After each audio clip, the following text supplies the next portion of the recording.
이제 오늘 우리가 읽은 말씀의 배경은 예수님이 유월절 식사를 하시고 이제 제자들과 함께 또 최후의 만찬을 나누고 있는 이 장면들이 기록되어 있습니다. 마태, 마가, 누가복음에서는 예수님이 최후의 만찬을 한 것이 기록되어 있지만 요한복음에서는 예수님이 최후 만찬을 한 것이 기록되지 않았습니다. 그 이유는 요한복음에서는 예수님이 유월절에 어린 양으로 죽임당하시기 때문에 예수님은 유월절 전날 십자가 못 박힌 것으로 그렇게 묘사를 하고 있고, 마태, 마가, 누가복음에서는 예수님이 유월절을 보내고서 이제 십자가 못 박힌 것으로 그렇게 묘사를 하고 있다 보니까 마태, 마가, 누가복음에서는 예수님이 제자들과 함께 마지막 만찬을 나누신 이 이야기가 기록되어 있습니다.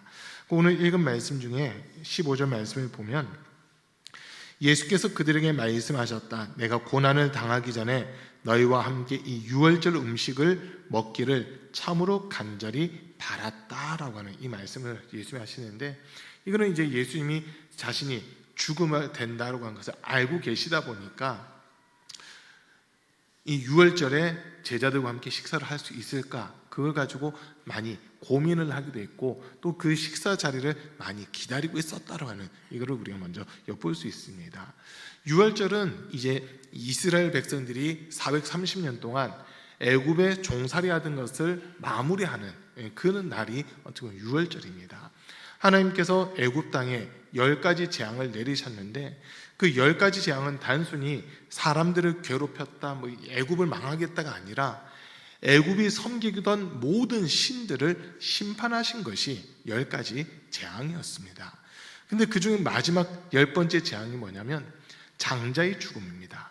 장자가 없는 집안은 그 집의 동물이라도 그 집에서 처음 태어난 것이 있으면 다 죽게끔 하는 그러한 재앙, 그러한 심판이 이 애굽 땅에 내려지게 됩니다.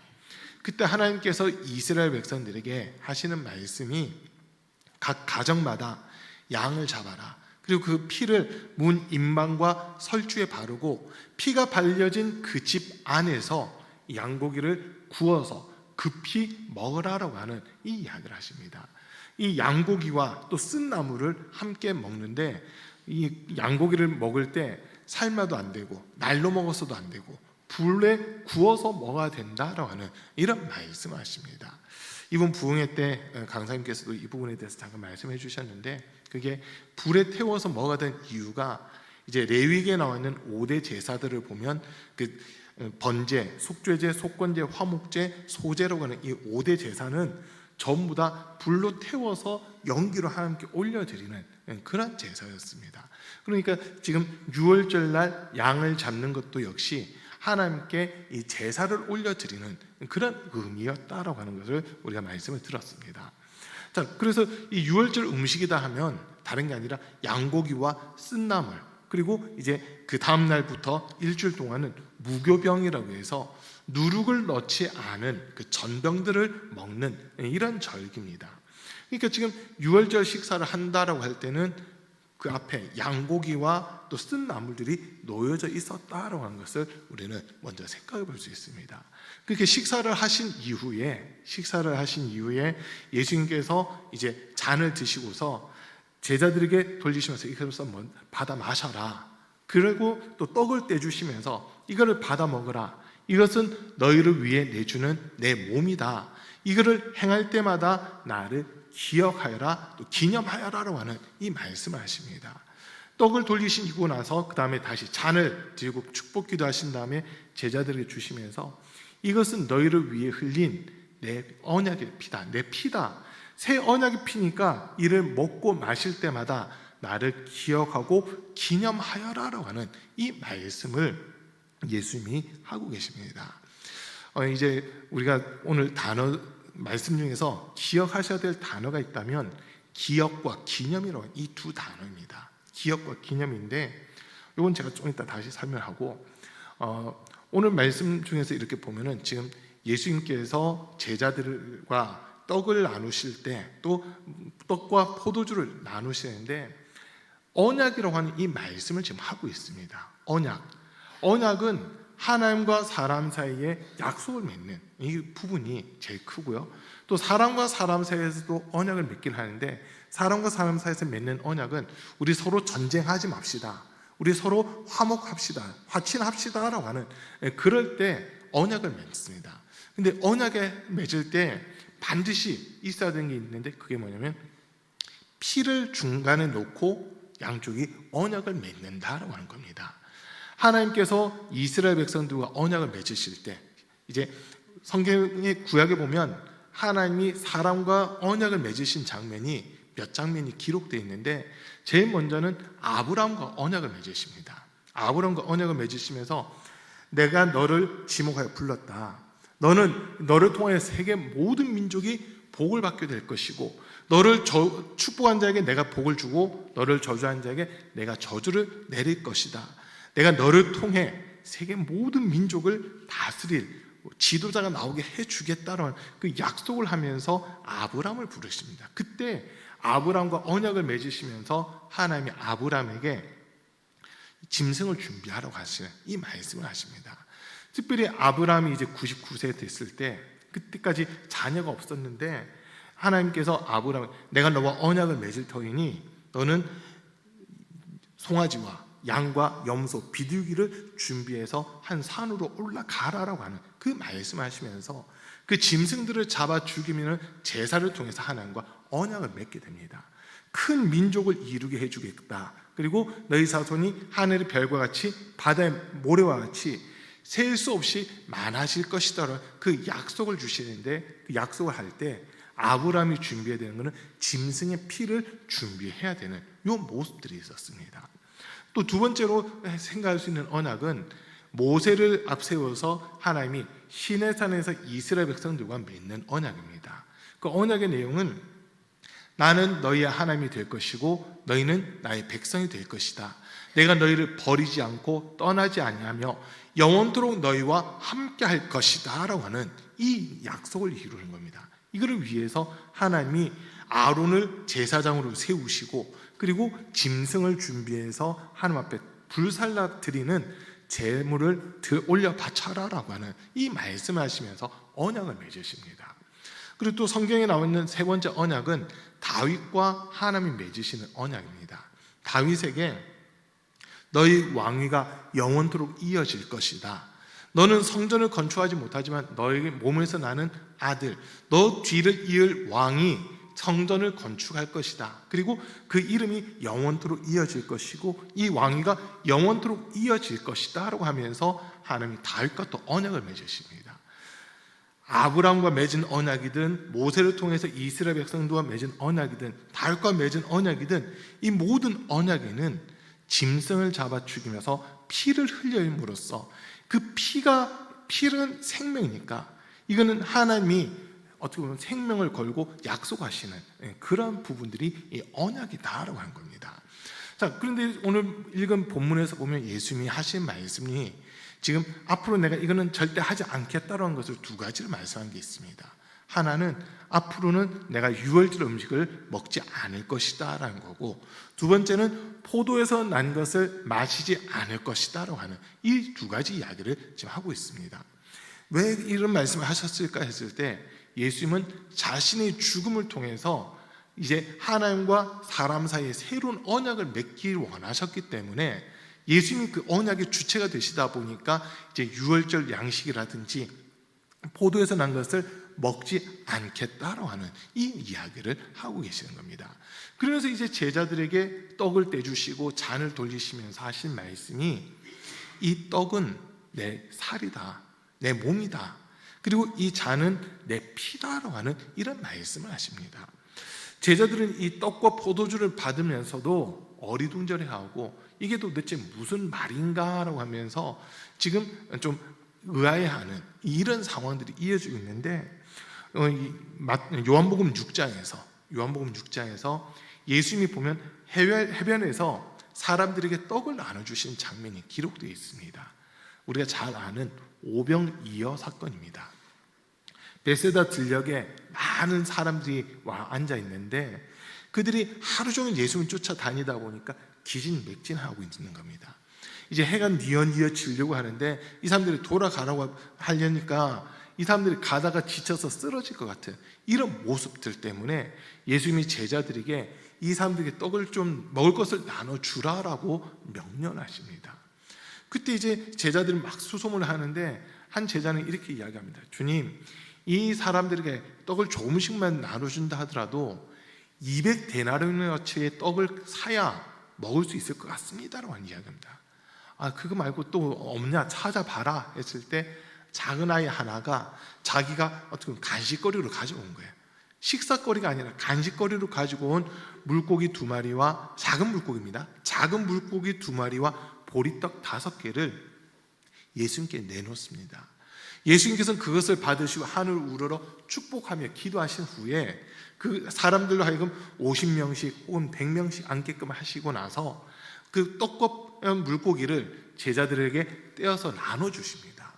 그리고 제자들은 그 받은 것을 앉아있는 사람들에게 나눠주기 시작하는데 그곳에 모인 모든 사람들이 배불리 먹었다라고 성경은 기록합니다. 그때 먹은 사람들 수가 남자 장정만 5,000명이나 된다라고 했기 때문에 여자와 20세 미만의 어린아이들 또는 60세 이상 된 어르신들 하면은 최소한 2만 명에서 2만 5천 명, 많게 잡으면 한 3만 명까지도 모이는 그런 숫자였다고 보시면 됩니다. 그들 모두가 배부르게 먹고 남은 것을 다시 거두었을 때 12바구니에 가득 차게끔 거두는 이 이야기가 요한복음 6장에 기록되어 있습니다. 그러고 나서 예수님이 제자들과 갈릴리 바다를 건너가신 후에 제자들에게 이런 말씀하십니다. 너희는 내 살을 먹고 내 피를 마셔라. 내 살은 참된 양식이요 내 피는 참된 음료로다. 나는 하늘로부터 내려온 살아있는 떡이기 때문에 너희가 나를 먹을 때 영생할 수 있다라고 하는 이런 말씀을 전하게 됩니다. 근데 사람들은 그 말을 들으면서 아니 우리들어 예수의 살을 먹고 예수의 피를 마시라고 식인종이 되라고 하는 거냐고 하면서 기겁을 합니다. 그리고 사람들이 예수의 그 말을 이해하지 못하고 한 사람 한 사람 떠나게 되니까 예수님께서 하신 말씀이 제자들에게 하신 말씀이 너희도 가려느냐라고 이렇게 질문하십니다. 그때 제자들은 영생의 말씀이 주께 있사온데 우리가 어디로 가겠습니까? 우리는 주님을 따르겠습니다라고 해서 주님에게 붙어있는 이 장면을 생각할 수 있습니다. 자, 지금 예수님이 떡과 포도주를 제자들에게 나눠주시면서 이것을 받아 먹어라. 너희를 위해 내어주는 내 살이다. 너희를 위해 흘린 새 언약의 피다. 이를 먹고 마실 때마다 나를 기억하여라, 기념하여라라고 하는 이 단어들, 이 말을 예수님이 하고 있는데 지금 예수님의 제자들은 마지막 최후의 만찬을 하면서 지금 그 전에 베세다 들녘에서 예수님이 오병이어로 5,000명을 먹이셨던 그 사건을 생각할 수 있는 겁니다. 그리고 특별히 요한복음에서 예수님이 하셨던 말씀, 나는 하늘로부터 내려온 살아있는 떡이다. 내 살을 먹는 자는 영원히 살 것이다. 영생을 얻을 것이다. 내 살은 참된 양식이고 내 피는 참된 음료다라고 하는 그 말씀을 이 제자들은 지금 기억을 하고 있는 겁니다. 맞아, 그때 예수님이 떡을 나눠주시면서 또 예수님 자신이 떡으로 하셨지, 그럼 지금 그 떡은 우리에게 예수님 자신을 내주시는 거구나라고 이렇게 지금 받아들이고 있는 겁니다. 그리고 또 포도주 잔을 보면서 예수님 우리 위해 피를 흘리신다고? 지금은 이해가 되진 않지만 시간이 지나고 나서는 예수님의 죽음과 부활을 직접 보고 나서는 예수님이 이것 때문에 우리 이 일을 하셨구나, 예수님의 죽음과 부활을 기억하게 되는 이런 모습이 된다라고 한 겁니다.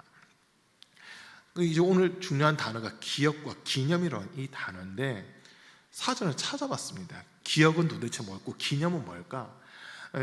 우리가 흔히 추모관 이렇게 이야기할 때 보면 그 메모리얼이라고 하는 그 단어를 쓰고 있습니다.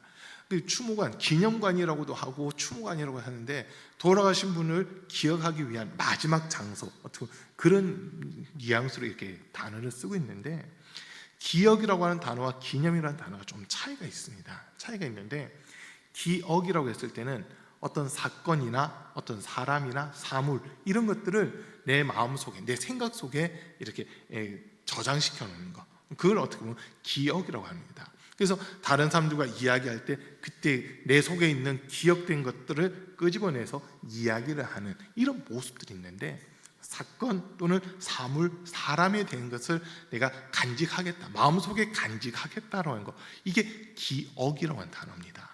그런 반면 기념이라고 하는 것은 이 어떤 특별한 날을 계속 기억하겠다라고 하는 그런 의미가 담겨져 있습니다. 우리나라에서 보면은 이제 국경일들이 있습니다. 3.1절, 제헌절, 광복절, 이런 국경일들이 있잖아요. 그거는 그 날을 기억하고 기념하겠다고 하는 거거든요. 그 단순히 기억만 하는 것이 아니라 기념이라고 하는 것을 통해서 그 기억을 다시 한번 더 되살리는 이런 모습들이 나타나게 됩니다. 그 기억은 머릿속에 있는 거, 기념은 머릿속에 있는 것을 끄집어낼 수 있는 하나의 도구, 방편, 이렇게 우리가 이해할 수 있습니다. 지금 우리가 한 달에 한 번씩 우리 교회는 주의 만찬을 나누고 있는데, 초대교회 때는 주의 만찬을 안식 후 첫날마다 모일 때마다, 주의 떡을 나누고 포도주를 마시는 그 예식을 집례를 했습니다. 이유는 예수님의 죽음과 부활을 기억하기 위해서 그 행동들을 했다라고 하는 겁니다. 행동을 하는 것, 요거를 기념이라고 이야기를 하는 겁니다. 사람과 사람 사이에서도 어떤 특별한 날을 기억하기 위해서 사람들이 축하를 해주는 이런 모습들이 있습니다. 어저께 이제 우리 갈렘 남성교회 또 마리아 여성교회랑 같이 잠깐 밖에 나갔다 왔어요. 나갔는데 그 식당 가서 같이 식사를 하는데 식당 사장님이 오늘 무슨 날이에요? 물으시더라고요. 그래서 다들 오늘 토요일이라고 그렇게 했더니 진짜 무슨 날 아니냐고, 그래서 밥 먹는 날이라고 뭐 그러다가 이제 우리 성도님 중에 몇 분이 저를 지목하면서 생일이라고 막 그랬어요. 오늘 화요일이 생일입니다. 그래서 오늘 식사 대접을 하는 거예요. 생일입니다 했더니 그럴 줄 알았다고 막 이러면서 있잖아요. 뭔가를 주섬주섬 준비를 해주시더라고요. 그럼 뭔가 하고 봤더니 왕관을 준비해 주시더라고요. 그래서 왕관을 하나 딱 쓰고, 그리고 그러면서 소위 불쇼도 하고 막 생일 축하 노래 팡팡을 울렸거든요. 엄청나더라고요. 태어나서 처음으로 왕관 써봤습니다.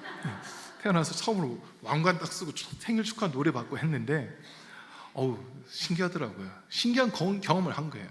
자, 근데 보세요. 생일이라는 이 날을 주변 사람들이 기억하고 축하해 주기 위해서 어떻게 보면 기념적인 행사를 이렇게 한 겁니다. 이해되시죠? 기억하기 위해서 하는 행동, 요거를 기념이라고 그렇게 이야기를 하는 겁니다. 그래서 지금 예수님이 이 제자들에게 떡을 나눠주시고 포도주를 주시면서 지금 우리 본문에서는 기억하라라고 되어 있는데, 개역 개정판에서는 기념하라라고 되어 있습니다. 기념하라. 예수님이 우리를 위해 십자가 위에서 고난당하시고 피 흘리신 것을 기억하는 그 행위 중 한 가지가 뭐냐? 주의 만찬을 나누는 겁니다. 그래서 우리 교회에서 보면 제가 식빵을 일일이 뜯어서 이렇게 드리잖아요. 그 이유가 있어요. 보통은 원래는 이게 기독교 백화점 이런 데 가면 전병에서 동그란 거 파는 게 있거든요.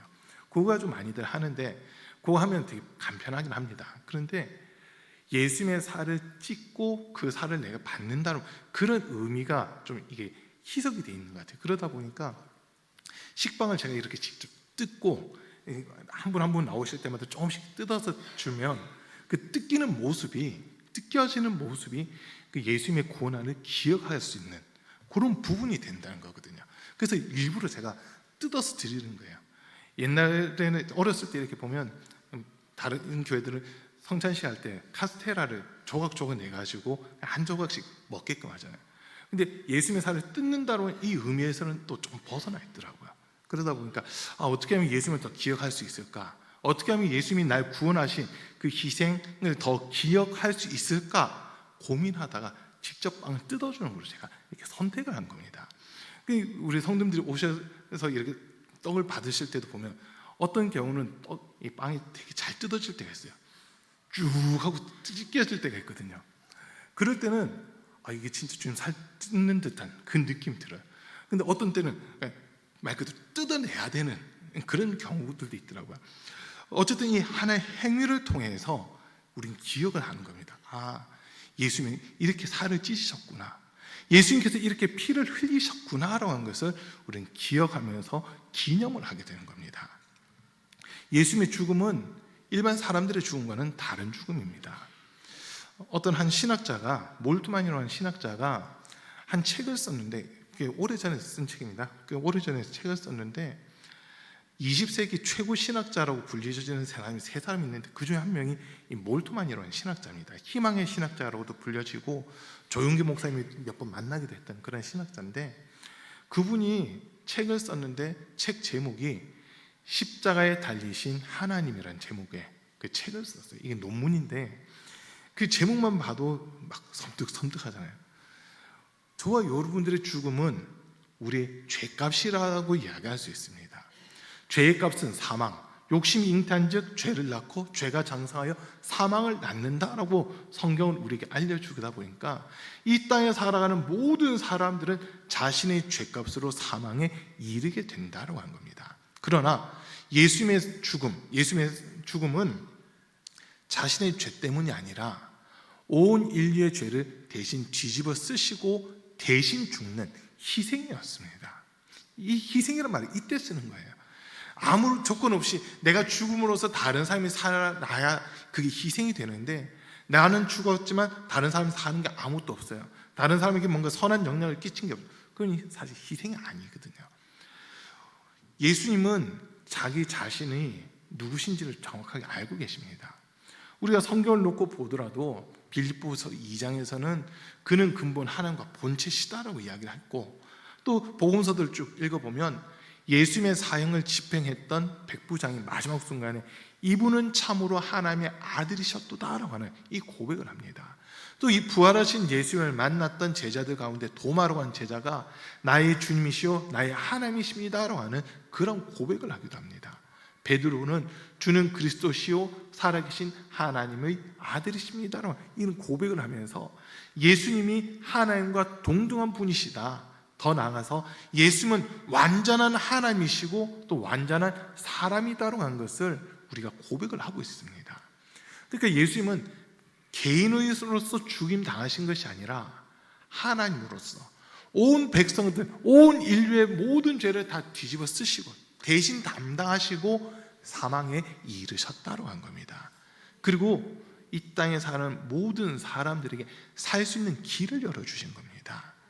우리 육체의 생명은 한계가 있지만 100년에서 120년 이 정도 살면 육체의 수명은 끝나겠지만, 우리 육체가 내가 아니라 내 육체가 품고 있는 내 영혼이 진짜 나지 않습니까? 그러면 진짜 나, 진짜 생명은 영생으로서 이 예수님의 피의 공로를 힘입어 하나님 앞에 서게 되고, 하나님 우리를 보실 때 우리의 죄가 드러난 것이 아니라 예수님의 피가 우리를 덮고 있음으로써 우리의 죄가 덮여지고 가려진, 그래서 하나님이 보실 때는 우리를 구원한 예수님의 피만 보이게 되는 겁니다.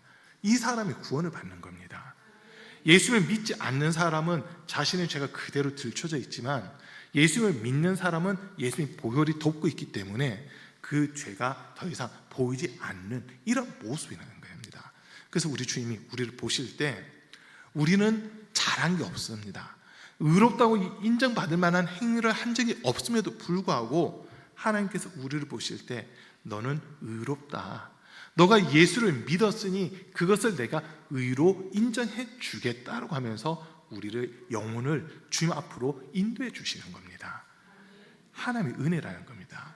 내가 뭔가를 했기 때문에, 내가 뭔가를 열심히 했기 때문에 주님 앞에 서는 것이 아니라 예수님이 내 죄를 담당하시고 십자가에서 죽임 당하신 것을 저는 인정합니다라고 했을 때 주님이 그것을 의로 여겨주신다라고 하는 겁니다. 그래서 우리는 이 주의 만찬을 나눌 때 이것은 주님의 살입니다, 이것은 주님의 피입니다라고 하면서 예수님이 고난당하시고 피 흘리시고 죽임 당하신 것을 기억하고 기념하는 이 행위들을 이어가야 되는 겁니다. 이걸 언제까지 해야 되느냐? 주님이 이 땅에 다시 오실 때까지 그것을 계속 하라라고 우리에게 말씀하시는 겁니다. 사도행전을 쭉 읽다 보면 성도들이 교회에 모인 날이 있습니다. 이 당시 사도행전이 기록됐을 당시까지는 기독교가 유대교와 완전 분리된 상황은 아니었습니다. 그러다 보니까 유대교의 안식일도 지키지만 안식 후 첫날 저녁에 다시 모입니다. 예수 믿는 성도들은 안식 후 첫날에 다시 모여서 이 떡과 포도주를 나누면서 예배가 시작되고, 또 그 자리에서 예수님의 그 은혜를 서로 나누고 기도하고 말씀을 전하는 이런 예배가 이어졌던 것, 그걸 우리는 기억할 수 있습니다. 이스라엘에 가보면요, 지금도 교회가 있긴 있어요. 교회들이 그러니까 개신교라고 불려진 이 교회들이 있는데, 언제 모이느냐? 주일날 저녁에 모인답니다. 왜 저녁에 모이세요 하니까, 주일날은 이스라엘 사람들은 출근하는 날이라는 거예요. 토요일이 안식일이라 토요일날 쉬기 때문에 주일날 오전에는 모일 수가 없다는 거예요. 다 출근하고 직장 생활하고 이러기 때문에, 그래서 퇴근하고 오라고 저녁에 해질 그 무렵에 이 기독교인들은 따로 모여서 예배를 드리고 있다라고 하는 그 이야기를 들은 적이 있습니다. 자, 지금 우리 예수님 지금도 우리에게 계속해서 하신 말씀이, 내가 너를 살리려고 당한 이 고난, 채찍 맞음, 가시 멸류관 쓴 거, 양손과 양발에 대못 박힌 거, 옆구리에 창으로 찔린 거, 그거를 너가 기억해야 돼. 이 떡을 볼 때마다 너는 나를 기억할 수 있을 거야 라고 하면서 이제 이 떡을 나눠주시는 겁니다. 그리고 포도주를 이렇게 주실 때도 이 포도주를 볼 때마다 너희는 내가 십자가에서 흘린 그 피를 기억하게 될 거야 라고 하면서 이렇게 주시는 겁니다. 이게 기억할 수 있게끔 하는 도구, 이거를 도구 또는 행위, 이런 것들을 기념이다라고 하는 겁니다. 기념. 여러분 어렸을 때 아마 수학여행 이렇게 가보셨을 겁니다. 가보셨죠? 수학여행 가면 항상 관광지를 이렇게 가거든요. 그러면 내가 여기 왔다 갔다로 하는 흔적을 다들 남기려고 해요. 그러다 보니까 우리나라 사람들 세계 어디든지 유명하다고 하는 곳에 가보세요. 우리나라 사람 이름 다 적혀져 있습니다. 우리나라 사람 이름 다 적혀 있어요. 아무개 왔다 간 막 이런 거 있잖아요. 와, 외국인 많이 안 나가봤지만 성지순례 가서 또 보니까 거기도 한국인이라는 거 표시해 놨더라고요. 아무개랑 아무개 몇 월 며칠에 왔다가 하고 딱 낙서를 다 해놨어요. 그러니까 낙서도 되는가 보다 하고 외국인들도 따라서 자기들도 쓰더라고요. 나도 왔다 감 막 이런 거 있잖아요. 그렇게 막 쓰는데, 근데 그걸 써놨다고 기억하는 게 아니에요. 내가 거기에서 뭔가 기념이 될 만한 물건을 하나 구해가지고 왔을 때 그걸 보면서 이게 거기서 산 거였다, 그걸 기억하는 부분들이 있잖아요. 제가 성지순례 갔다가 특별한 거 한 가지 사가지고 온 게 있었거든요. 그 조그만 물병 같은 건데 도자기로 이렇게 만든 물병이에요. 그게 어디서 샀냐면 수가성에서 샀어요. 예수님이 그 수가성 여행과 대화를 나누었던 그곳, 야곱의 우물이라고 하는 곳 있잖아요. 거기에서 이제 거기 교회가 크게 세워져 있고 지하로 내려가면 아직도 그 우물이 있거든요. 한 요 강대상 크기 정도 되는데 이 우물이 있는데 이 두레박을 이용해가지고 물을 지금도 떠먹는다고 그러더라고요. 갔는데 힘 제일 센 사람 나오라고 그러시는데 목사님들이 갑자기 이영원하고 제 이름을 다 부르는 거예요. 그렇게 갔죠. 그랬더니 이 두레박을 내리래요. 내리는 건 되게 쉽게 내렸거든요. 한참 내렸어요. 근데 얼마나 내려야 되는지 물어보니까 이 깊이가 40m 된다는 거예요. 우물에서부터 40m 된다는 거예요. 그 두레박이 쭉 내려가서 물을 양동이에 뜬 다음에 이제 돌리세요 해서 하는데 이 길니까 돌리는데 되게 힘들더라고요. 올리는데 점점 힘이 빠지는 거예요. 옆에서 너 할 수 있어, 막 더 돌려 해가지고 막 돌렸는데 거기서 사왔던 항아리 같은 거 조그만 게 있어요. 거기에 이제 그 물까지도 담아가지고 왔는데 물 새지 말라고 뭐 촛농으로 이렇게 입구를 봉했거든요. 근데 웬걸요, 한국 와서 보니까 물 다 새고 아무것도 없더라고요. 근데 그 도자기를 저는 볼 때 기억을 하는 거예요. 이게 그때 그 수가성에서 산 거구나. 그걸 기억할 수 있잖아요. 어떤 도구, 어떤 예식, 의식, 이런 것들을 통해서 우리는 그 기억을 되새길 수 있는 그런 부분들이 있다고 하는 겁니다. 3.1절 되면 우리나라 국경에 3.1절 8.15 뭐 이럴 때가 되면 이제 대통령이 나와서 연설도 하지만은 그때 노래를 부르잖아요. 3.1절 노래라든지 광복절 노래라든지 이런 거 부르고 그다음 꼭 하는 게 있습니다. 만세 삼창. 태극기 전부 다 손에 들고 대한민국 만세 막 이런 거 외치잖아요. 그걸 왜 하냐면 그때 그거를 현장을 내가 직접 경험하지 못했지만 이걸 통해서 그때 이런 일들이 있었다는 것을 기억을 하는 거거든요. 기억을 하는 겁니다. 마찬가지로 교회에서 주의 만찬을 하는 것은 예수님의 죽음, 고난, 피 흘리심 그리고 부활을 기억하기 위해서 하는 그런 예식들이다라고 하는 겁니다. 예수님이 그래서 말씀하신 거예요. 너희가 나의 죽음, 희생을 잊어버려서는 안 된다. 이것을 기억하기 위해서 이거를 내가 다시 올 때까지 끝까지 이것을 시행하라라고 하는 이 말씀을 주시는 겁니다. 우리 사랑하는 성도님들 삶 속에 예수님이 나를 구원하셨다, 예수님이 나와 함께 하신다, 예수님의 사랑을 내가 받고 있다라고 하는 그 예수님을 기억할 수 있는 또는 기념할 수 있는 이 사건들이 우리 삶 속에 반드시 있어야만 되는 겁니다.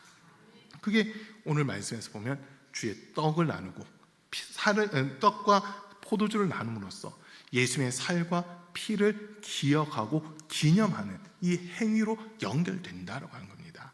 그래서 이 사순절 기간 더욱더 예수님 생각하시고 정말 나를 위해 십자가 위에서 죽기까지 하신 그 예수님의 은혜에 기억하면서 또 감사할 수 있는 우리 성도님들이 되시기를 주님의 이름으로 간절히 축복합니다. 우리 잠깐 기도합니다. 오늘 말씀드린 걸 생각하시면서 정말 예수님이 제자들에게 떡을 떼어주시고 또 잔을 돌리시면서 이를 먹고 마실 때마다 나를 기억하고 기념하라고 하신 이 말씀 주셨는데, 우리가 우리를 구원하기 위해 십자가 위에서 고난당하신 예수님을 기억하게 도와주옵소서.